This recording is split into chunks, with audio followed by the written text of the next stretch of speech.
जयसिंगपूर। भारताचे संविधान निर्माते भारतरत्न महामानव डॉक्टर बाबासाहेब आंबेडकर यांच्या पूर्णाकृती पुतळ्याच्या आगमन सोहळ्यानिमित्त शिरोळ तालुक्यातील ऐतिहासिक भीमज्योत परिक्रमेचा दुसरा दिवस मोठ्या उत्साहात व आनंदात पार पडला। नमस्कार, चांग भलं न्यूजमध्ये आपले स्वागत।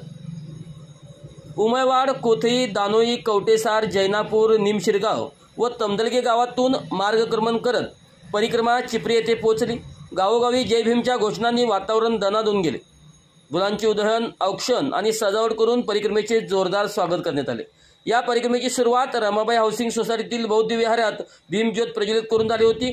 प्रत्येक गावात व्याख्याने, प्रबोधनपर कार्यक्रम आणि सामूहिक भोजनदानाचे आयोजन करण्यात आले।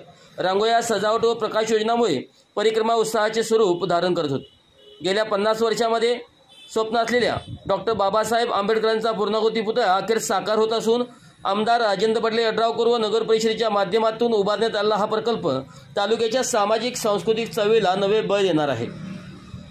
28 सप्टेंबर रोजी सायंकाळी 4 वाजता जयसिंगपूर शहरात या पुतळ्याचे भव्य मिरवणुकीतून आगमन होणार आहे। आयोजकांनी सर्व भीमसैनिकांनी उपस्थित राहण्याचे आवाहन केले आहे। अशाच लक्षवेधी बातम्यांसाठी आमच्यासोबत कनेक्ट रहा। चांग भलं न्यूजला लाईक करा, शेअर करा, सबस्क्राईब करा व कमेंट्स करायला विसरू नका।